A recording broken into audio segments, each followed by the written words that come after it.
सध्या चंदीगडमध्ये 10 मिनिटांपासून सतत सायरन वाजतोय आणि चंदीगड प्रशासनाने एक अलर्ट देखील पाठवलाय, ज्यामध्ये स्पष्टपणे लिहिलंय की विमानतळाकडे ड्रोनची हालचाल दिसून आली आणि त्यानंतर सर्वांना सतर्क राहण्याचा इशारा तिथे देण्यात आला।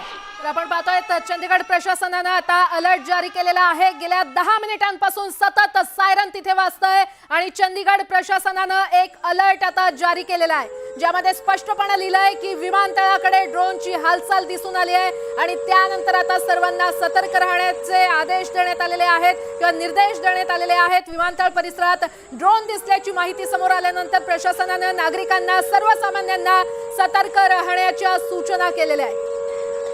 हल्ल्यांच्या पार्श्वभूमीवर प्रशासनाने काळजी घेतली आहे, नागरिकांना हे निर्देश देण्यात आले आहेत, कारण त्या भागात ड्रोन दिसला होता आणि त्यामुळे 10 मिनिटांपासून तिथे एक सायरन सतत वाजतोय।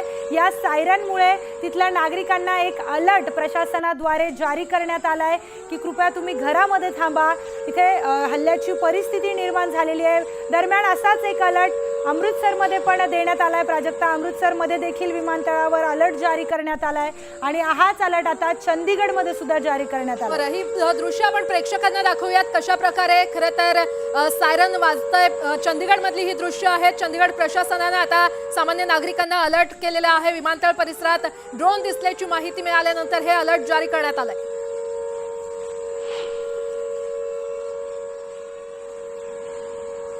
दरम्यान आणखीन एक आता मोठी बातमी येते। पाकिस्ताननं भारतावर भ्याड हल्ले केले आणि देशातल्या अनेक शहरात त्याच पार्श्वभूमीवर सुरक्षा वाढवण्यात आलेली आहे। मुंबईमध्ये देखील आता सुरक्षेत वाढ करण्यात आलेली आहे।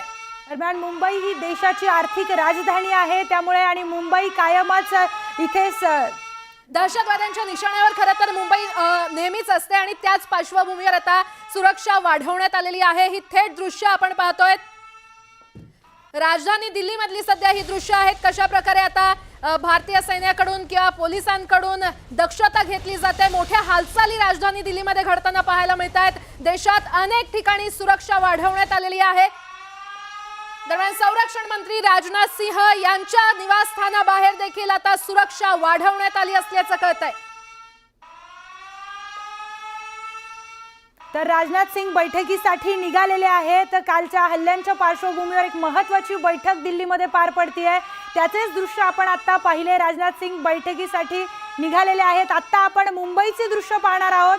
मुंबईमध्ये सुरक्षा यंत्रणा कामावर लागलेल्या आहेत। प्राजक्ता, थेट दृश्य आपण पाहतोय, कारण मुंबई ही आर्थिक राजधानी आहे आणि मुंबई दहशतवाद्यांच्या निशाण्यावर कायमच राहिलेली आहे आणि त्यामुळे मुंबईमध्ये देखील अलर्ट जारी करण्यात आलेला आहे।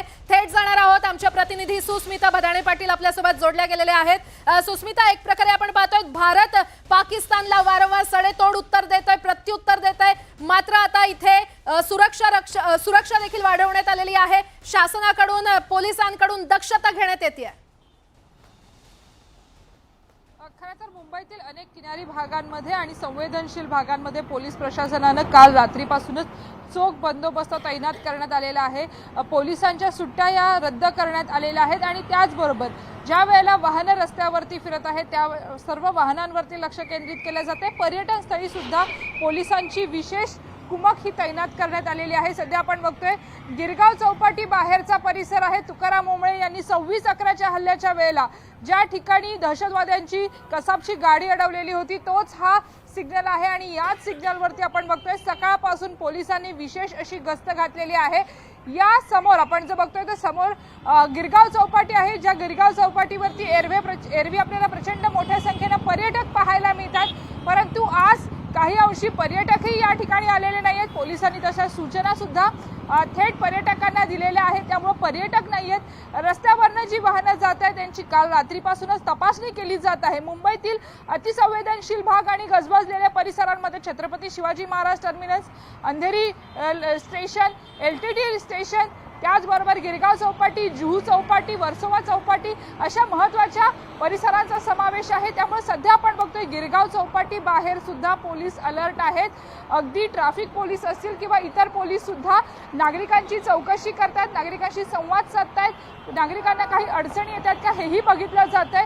वारंवार आपण बघतोय की मुंबईला टार्गेट केलं गेलेलं आहे। मुंबईचा यापूर्वीचा दहशतवाद्यांसोबतचा अनुभव अतिशय कटू आहे आणि त्यामुळेच मुंबईच्या किनारी भागांमधली गस्त वाढवण्यात आलेली आहे। मुंबईतील एअर ट्रॅफिकवरती सुद्धा थेट लक्ष असणार आहे आणि मुंबईमध्ये खरं तर मुंबईमध्ये ऐतिहासिक वास्तू असतील, आर्थिक क्षेत्र महत्त्वाचं आहे, आर्थिक राजधानी आहे, त्यामुळे सुद्धा मुंबईकडे विशेष लक्ष असणार आहे आणि म्हणूनच काल रात्रीपासून आपण जर बघितलं तर मुंबईतील पोलीस यंत्रणा ही अलर्ट आहे। संपूर्ण मुंबईवरती हजारोंच्या संख्येने कॅमेऱ्यांमधनं लक्ष केलं जात आहे। पोलिसांच्या कंट्रोल रूममधनं सुद्धा विविध ठिकाणच्या हालचालींवरती लक्ष ठेवलं जात आहे। त्यामुळं एकूणच देशातील तणावपूर्ण स्थिती सध्या निर्माण झालेली आहे। त्याचा परिणाम मुंबई शहरामध्ये सुद्धा झालेला आपल्याला पाहायला मिळतोय। बरं सुस्मिता, अपडेट घेत राहू। तुर्तास धन्यवाद या सविस्तर माहितीसाठी। तर संपूर्ण देशभरात अलर्ट जारी केलेला आहे। ठिकठिकाणी खरं तर सुरक्षा व्यवस्था वाढवण्यात आलेली आहे। मुंबईमध्ये देखील सुरक्षेत वाढ करण्यात आलेली आहे। थेट जाणार आहोत नाशिकमध्ये। आमचे प्रतिनिधी लक्ष्मण घाटोळ सध्या तिथून आपल्यासोबत जोडले गेलेले आहेत। लक्ष्मण, भारत पाकिस्तान सीमेवरील तणावानंतर नाशिकमधील सैन्य दलाच्या भागातली देखील आता सुरक्षा वाढवली असल्याचं कळतंय, काय अपडेट? नाशिकच्या आर्टिलरी सेंटर परिसरामध्ये नागरी वसाहतीकडे जाणारे सगळे रस्ते जे आहे ते भारतीय सैन्य दलाने बंद केलेले आहे।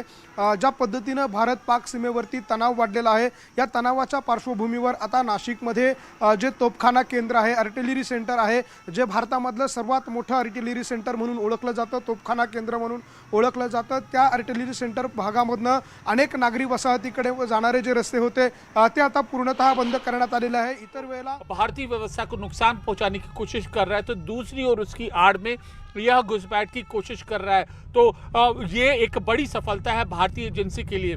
जहां एक और सेना बीएसएफ सांबा सेक्टर में, राजौरी सेक्टर में, पुंछ सेक्टर में कंधे से कंधा मिलाकर दुश्मन का सामना कर रही है, तो वहीं दूसरी ओर सेना और बीएसएफ अपने इंटेलिजेंस इनपुट से इस घुसपैठ की कोशिश को उन्होंने नाकाम किया और ये 7 घुसपैठियों को, जो कि आतंकी थे, जो कि जैश के नुमाइंदे थे, उनको मार गिराया है। ये एक बड़ी चीज है, इसके बहुत बड़े यहाँ पर मायने हो सकते हैं।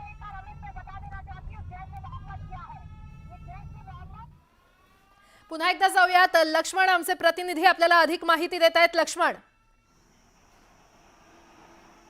नाशिकच्या आर्टिलरी सेंटर परिसरामधले सगळे रस्ते जे आहे जे नागरी वसाहतीकडे जात होते ते पूर्णतः बंद करण्याचा निर्णय सैन्य दलाने घेतलेला आहे। या परिसरामध्ये सामान्य नागरिकांचा वावर जो आहे तो इतर वेळेला सुरू असतो, मात्र त्या भागातून जे रस्ते जातात ते मात्र आता बंद करण्याचा निर्णय जो आहे तो सुरक्षेच्या दृष्टीने घेण्यात आलेला आहे। नाशिकचं जे आर्टिलरी सेंटर आहे, जे तोफखाना केंद्र आहे, ते भारतातलं सर्वात मोठं तोफखाना केंद्र आर्टिलरी सेंटर म्हणून ओळखलं जातं आणि या ठिकाणीच आता हे सगळे रस्ते जे आहे ते सुरक्षेच्या दृष्टीने बंद करण्यात आलेले आहे। नाशिकच्या वडनेर गेट पासून तर देवळाली कॅम्पपर्यंत जो साधारणतः 6 ते 7 किलोमीटरचा आतला जो आतमध्ये रस्ता आहे तो आता पूर्णतः बंद करण्यात आलेला आहे। या भागातून दुसऱ्या भागात जाण्यासाठीचा हा रस्ता जो आहे तो इतर वेळेला खरं तर सामान्य नागरिकांसाठी दरवेळेला खुला असतो, तो मात्र आता बंद करण्याचा निर्णय घेण्यात आलेला आहे। त्याचबरोबर या सगळ्या भागामध्ये सुरक्षा वाढवण्यात आलेली आहे। जी वाहनं या भागातून जात आहे, जी त्यांच्याच परिसरामधली आहे, त्यांच्या कॉन्टोमेंट परिसरामधली आहे,